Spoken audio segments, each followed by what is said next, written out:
ایک بزرگ تھے، یہ نہر کنارے وضو کر رہے تھے، تو کئی دنوں کے فاقے تھے۔ کیا دیکھا کہ پانی کی سطح پر بہتا ہوا ایک خوش نما سیب آیا، تو اشتہا غالب ہوئی، اس کو پکڑا اور کھا لیا۔ جب کھا چکے تو پھر خیال آیا یہ تو میرا تھا ہی نہیں، یہ تو مال لقطہ تھا، تو میں نے اس کو کھا لیا، اب اس کا مالک کیسے ملے؟ جس سمت سے پانی آ رہا تھا اس سمت سفر شروع کر دیا۔ کئی دنوں کی مسافت کے بعد دیکھا کہ ایک باغ ہے جس کی شاخیں اس پانی کی طرف لٹک رہی ہیں۔ سمجھ گئے کہ یہیں سے گرا ہوگا اور میں نے کھا لیا۔ خیر باغ میں پہنچے، مالک سے ملے، کہا کہ یوں میں نے ایک سیب کھا لیا ہے اور میرا غالب گمان یہ ہے کہ اس باغ کا وہ سیب تھا، تو میں معافی مانگنے آیا ہوں، یا پھر بتائیں کہ اس کا ہرجانہ کیا ہوگا۔ جب مالک باغ نے یہ بات سنی، وہ بھی صاحب نظر تھے، سمجھ گئے یہ تو کوئی در یگانہ ہے، یہ تو کوئی گوہر یکتا ہے، تو تیور بدل لیے۔ کہا ایسے تو نہیں معافی ملے گی۔ کہا حضرت کیسے ملے گی؟ کہا 12 سال تک میرے باغ کی گوڈی کرنا پڑے گی۔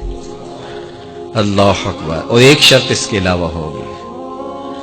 کہا ٹھیک ہے، میری غلطی تو معاف ہو جائے گی نا۔ 12 سال تک باغ کی گوڈی کرتے رہے۔ ایک دن فرمانے لگے وہ صاحب باغ جو تھے کہ سیب توڑ کے لاؤ، مہمان آئے ہیں۔ تو وہ سیب توڑ کے لائے تو وہ کچے ہی تھے، تو کہا تم 12 سال ہو گئے ہو سیبوں کے باغ میں رہتے ہوئے، تمہیں پتہ نہیں کہ کچے سیب اور پکے سیب کیسے ہوتے ہیں؟ کہا حضرت مجھ سے قسم لے لیجئے 12 سال میں ایک دفعہ بھی نظر اٹھا کے سیبوں کی جانب نہیں دیکھا۔ ایک سیب کھایا تھا، میں تو اس کی سزا بھگت رہا ہوں، میں تو گوڈی کرتا ہوں، اوپر کبھی نظر بھی میں نے نہیں اٹھائی۔ سینے سے لگا لیا، کہا ایک شرط تمہاری پوری ہو گئی، اب دوسری شرط ہے کہ میری ایک بیٹی ہے جو آنکھوں سے نابینا ہے، کانوں سے بہری ہے، بول سکتی نہیں، اور وہ اپاہج بھی ہے، چل بھی نہیں سکتی، اس سے تمہارا نکاح کرنا چاہوں، اگر تمہیں قبول ہے تو معافی ہو جائے گی۔ کہا ٹھیک ہے جی قبول ہے، میرا گناہ معاف ہو جائے، میں زندگی کاٹ لوں گا، کوئی بات نہیں ہے۔ خیر نکاح ہو گیا۔ کہا کہ یہ کمرہ ہے، یہاں آپ کی زوجہ آپ کی منتظر ہے۔ جب وہاں گئے تو ایک خوبرو دوشیزہ منتظر تھی، تو فوراً پلٹے کہ میں غلطی سے کسی اور کمرے میں آ گیا ہوں۔ پلٹتے ہوئے دروازے کی چوگاٹ سے سر پھٹ گیا، خون بہنے لگا۔ جب باہر آئے تو صحن میں پہنچے تو وہ بزرگ وہاں تھے۔ کہا کیا ہوا؟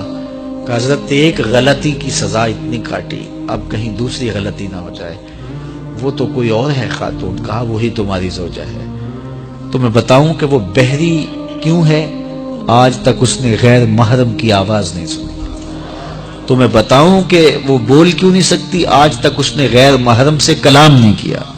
اندھی اس طرح ہے، آج تک اس نے غیر محرم کو نہیں دیکھا، اور اپاہج اس طرح ہے، چل کے کبھی گھر کی دہلیز سے گئی نہیں ہے۔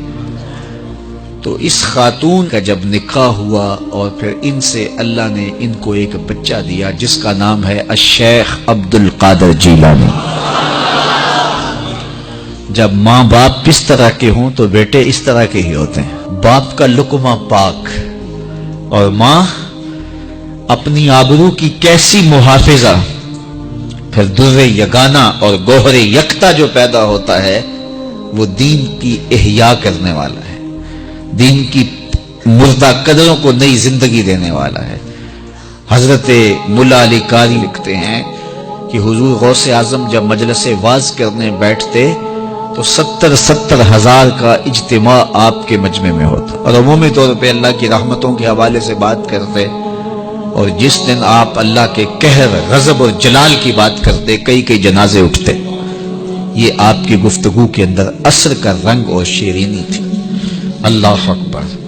تو باپ دیکھیے کہ رزق کے معاملے میں کتنا محتاط ہے، اور ماں دیکھیے اپنی عصمت کی کتنی حفاظت کرنے والی ہے۔ مائیں بچوں کی تربیت کرتی ہیں، ماؤں کے ذریعے سے پاکیزہ صرف بچے جنم لیتے ہیں، تو لہٰذا ماؤں کو اچھی تربیت کا حامل ہونا چاہیے تاکہ وہ آگے اچھی تربیت خود کر سکے۔